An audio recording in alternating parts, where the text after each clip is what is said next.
communautéjuive.fr. Radio J. Radio J. Le 10-11. Lise Gutmann. Radio J. La revue des revues. Lise Gutmann. Radio J. David Reinhardt, bonjour. Bonjour Lise. Alors ce matin, vous souhaitez nous parler du numéro 184 de la revue Commentaire, hiver 2023-2024, et d'un texte en particulier, celui de Armand Laferrère, Israël, ce massacre qui change le monde. Oui, Armand Laferrère qui a écrit... Laferrère, oui, excusez-moi. Qui a publié avec le rabbin Moshe Sebag en 2021 un très beau texte, L'éternité des Juifs. Et il évoque dans ce texte une erreur commise par les Israéliens le 7 octobre, comme avant la guerre de Kippour en 73, ce que l'on pourrait appeler la conception israélienne, sous-entendait qu'il n'existe plus de menace existentielle pour Israël, et partait notamment, cette conception donc, du postulat que les milices financées par l'Iran aux frontières d'Israël, c'est-à-dire le Hamas à Gaza et le Hezbollah à la frontière libanaise, sont conscients de leur faiblesse et qu'ils ne lanceront pas d'action suicidaire. Alors, rétrospectivement, ceci relève en effet d'un optimisme excessif. Oui, rétrospectivement, c'est ce que souligne Armand Laferrère dans la revue Commentaire, numéro 184. Le point faible de cette conception peut être résumé dans un adage pourtant bien connu du peuple juif. Lorsque quelqu'un dit qu'il veut te tuer, il faut le croire. Dans la République islamique d'Iran, comme dans les territoires administrés par ces deux filiales aux frontières d'Israël, la propagande quotidienne, enseignée aux enfants, on le sait, dans les écoles, répétée quotidiennement à la radio, n'a jamais cessé d'insister sur le fait que la destruction d'Israël et des Juifs représente l'objectif le plus haut que l'on puisse chercher à atteindre. Vouloir croire que des populations exposées quotidiennement à cette idéologie puissent accepter que leurs dirigeants ne fassent jamais rien, relève, vous avez raison, d'un très grand optimisme.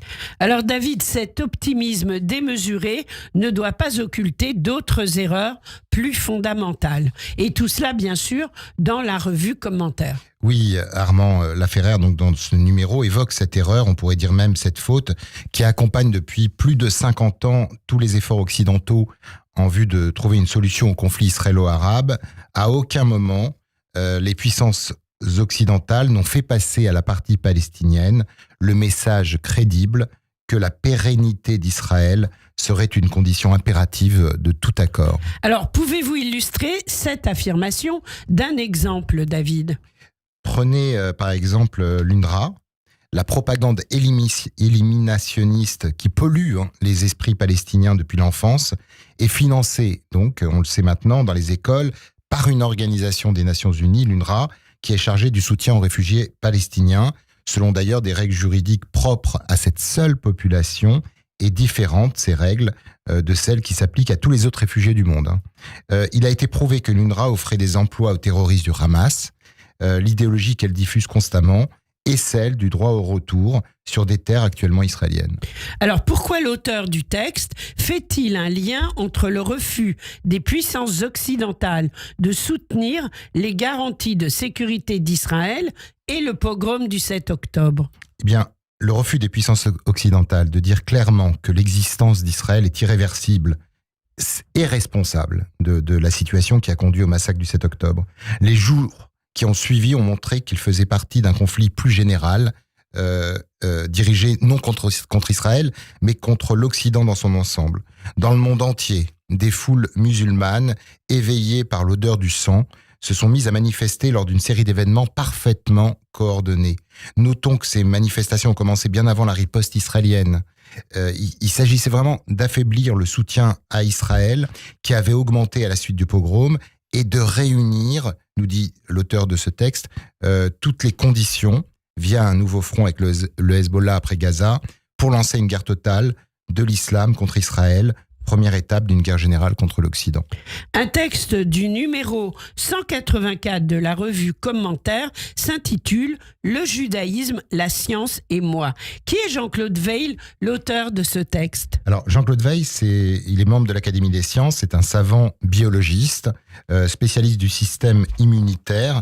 Il publie chez Belin Éducation un livre, Éloge de l'imprévu, dans lequel, par un dialogue entre le maître qu'il est et un étudiant, il revient sur sa vie de chercheur et sur celle d'autres hommes de science.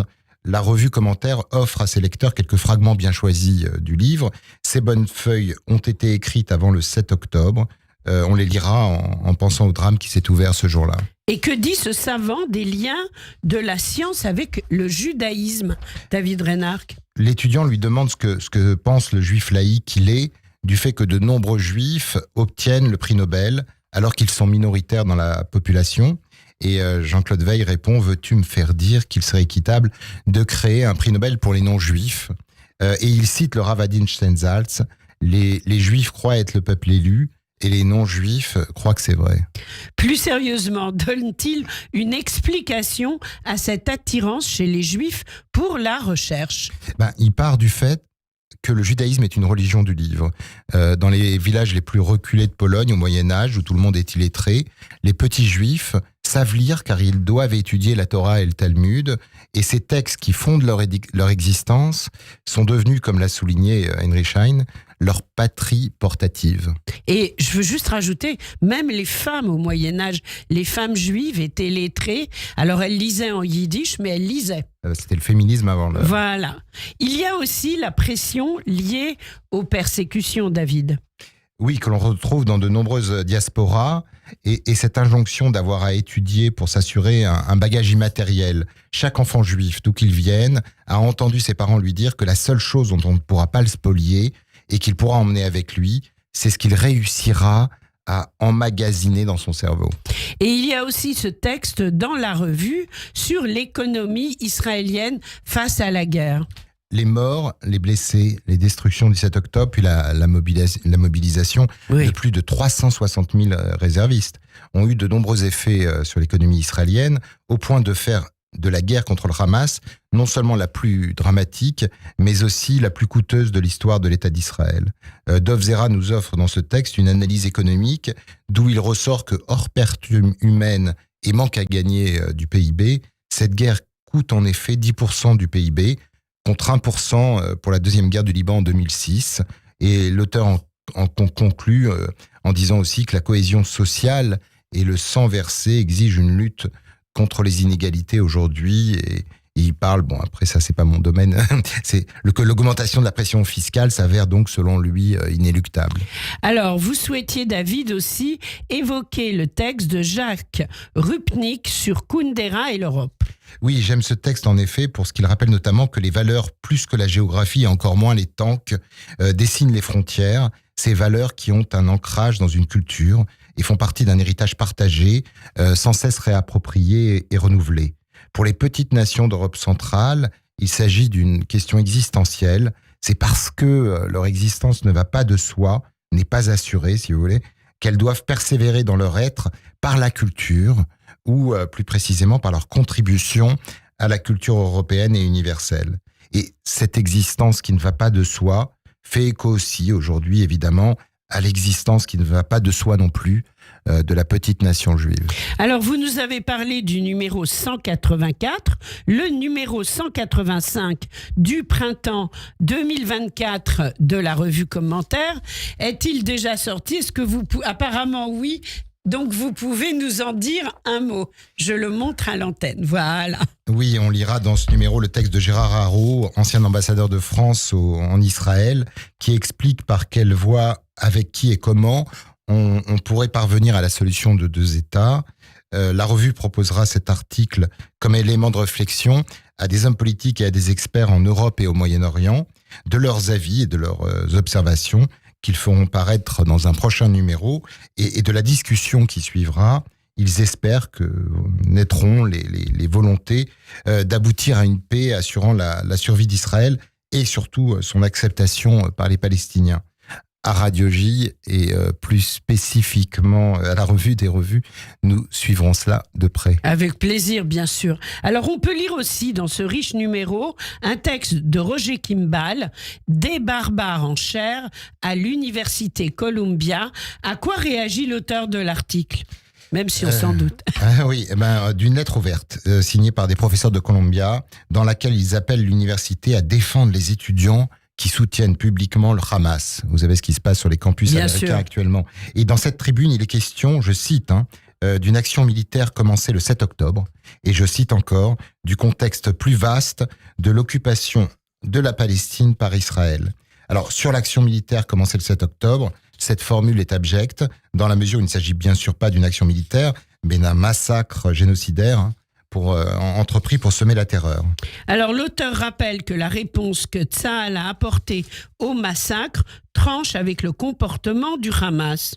Pendant des semaines après l'attaque, les forces de défense israéliennes ont pressé, dit-il, les civils d'évacuer leur logement pour se replier vers le sud de la bande de Gaza, de s'éloigner du quartier général du Hamas qui allait être le centre des opérations menées par Israël. Près d'1 million de Gazaouis sont partis.